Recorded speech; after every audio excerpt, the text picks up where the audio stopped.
police are making a announcement, and basically what they are saying repeatedly is that they are opening up these lanes to traffic, and if you do not disperse, you will be arrested for mischief.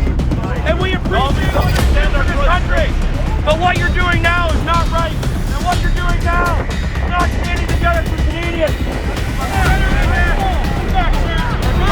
The line is now moving close, so we have to move.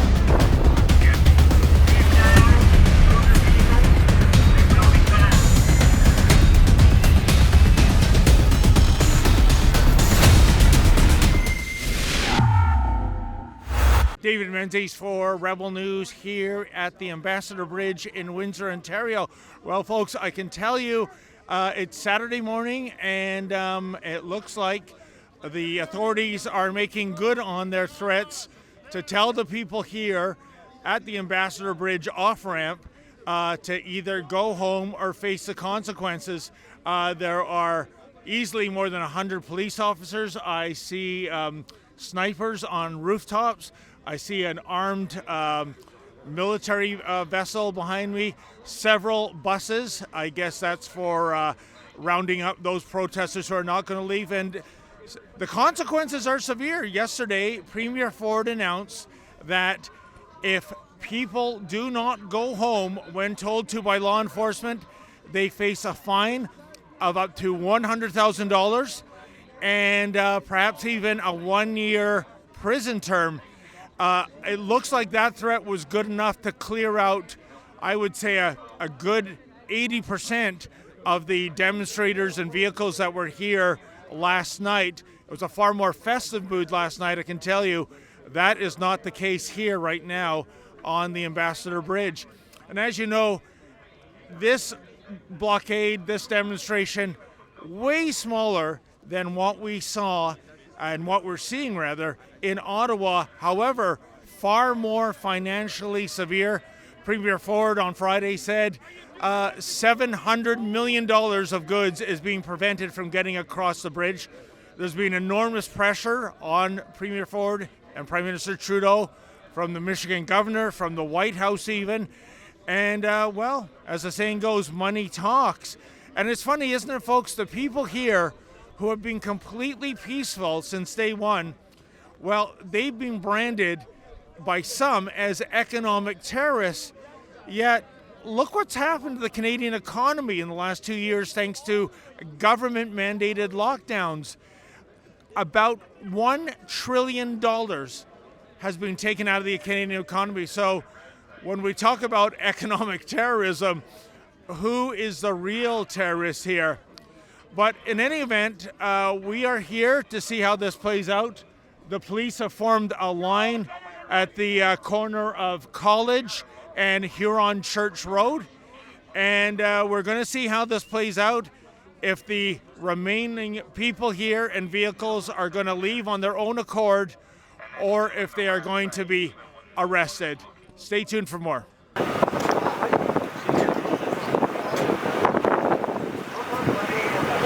This guy's here ready to go. He's got I don't even know what that is. It looks frightening. What we know from what Doug Ford said on Friday morning, the penalties if you're not going to go home when told to, $100,000, maybe even a year in jail.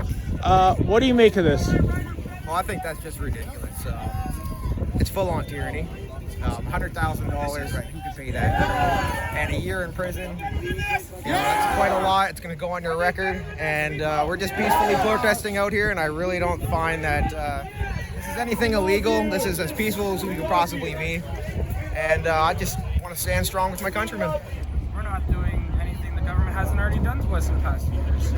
That's a very good point. And they're treasonous, 100%. They've been treasonous since the 80s, even probably before that. And that's what we're here for. We're done with the corruption, we're done with the BS. And we're just here to fight for our freedoms. We just want to be free. And nobody can call these protesters anything but people who have an opinion, who want to get it out in a way that is being presented in a very positive way. Procedurally now. They can't block the roads. They know it. Okay. Judge ruled. Now they're going to abide by the order. You know, the billionaires start to lose some money, but the hardworking folk at home lose a little bit. No big deal. Open it up. Get your own vehicles out of the way. Doesn't matter if it's small Small businesses are losing money, but as soon as the big millionaires lose it, look what happens. Look what they bring in. How many people have lost their lives, their homes, their businesses because of the closures? Care about that, because this is your kids' future. That's what you need to be Better thinking about. hope it's not your mom and dad that I'm sitting with in the nursing home holding their hand because you can't go in and visit them. My child lost his career just because he didn't want a needle. Lost it. This is where we're heading. Stand with us, not against us, so we can turn our country back to where we were.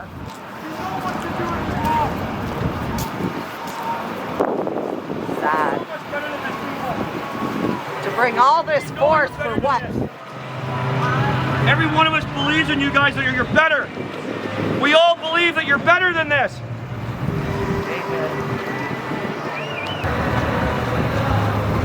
Stand on Canada.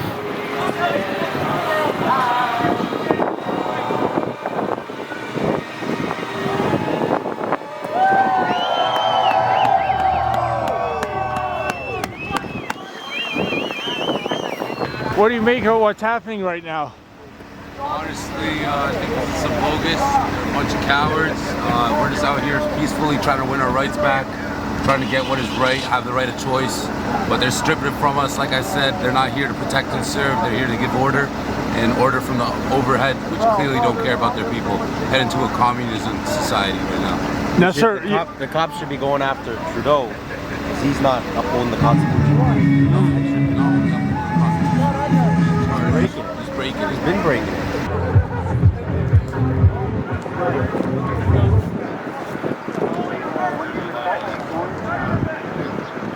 You're embarrassing yourself, people. You're embarrassing yourself.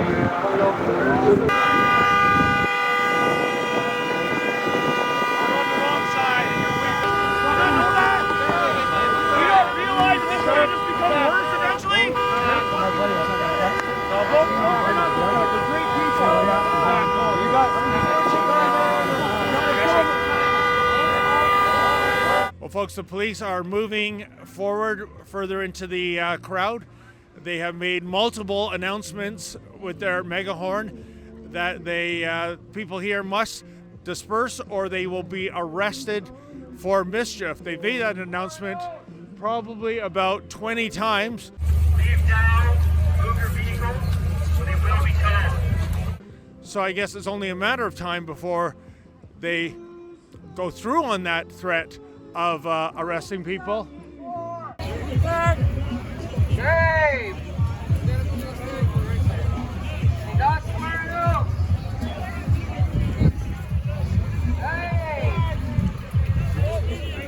Well, folks, it's coming up for 4 o'clock here in Windsor, Ontario, about 2 kilometers away from the Ambassador Bridge.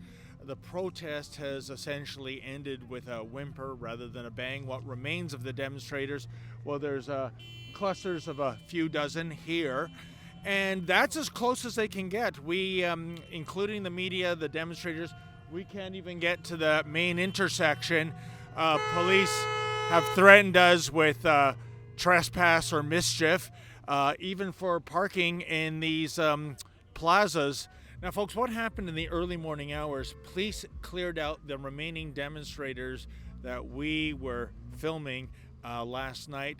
They estimate the number was less than 30. There were some 12 arrests and around 10 vehicles were towed away. Police say they did not have to use force, nor did they encounter any violence from any of the people they were arresting. However, it just came to our attention there were some people here that allege they did see a forceful takedown of a demonstrator, and that person had the windows of his vehicle smashed in by police. Now, what's of interest, he claimed, as you saw, that the reason he was being arrested, according to him, is that he was simply trying to buy a bottle of wine. Now, I assume that's from the Liquor Control Board of Ontario store at the mall across the street. Funny thing is, that LCBO has been closed all weekend. There's a sign in the window that says they are closed for technical issues. I don't know what that means. I bet it means this. They have closed their shop because, well, out of the fear factor, they're worried about the so-called deplorables that are part of this demonstration. Funny thing is, I look at that mall, every single other store is open. They're doing good business. No problems, no issues. So looks like when it comes to the government-run booze monopoly, they buy into their own fear factor. That's despicable. So in the final analysis, folks, I think we need to ask, was the Ambassador Bridge blockade a success or a failure? Well, for what it's worth, I say it's a success. What have we seen in the last several days? Many provinces announcing that they're going to roll back the lockdown mandates. Not completely, mind you, but at least that's a little bit of a success. Also, when we look at the Canadian Freedom Convoys, this has received worldwide attention and it's inspired similar convoys from all over the world, from Paris to New Zealand. And finally, check out what has happened to Prime Minister Justin Trudeau's popularity in the last several days. As a new Marrow poll indicates, only 16% of Canadians would vote for Justin Trudeau today based on his actions of the past 2 weeks. 16%. Yeah, talk about a fringe minority indeed. For Rebel News, I'm David the Menzoid Menzies. Well, folks, we've been here for the last several days chronicling what is happening at the Ambassador Bridge. As you know, we don't get any of Justin Trudeau's media bailout money, nor would we accept it if offered.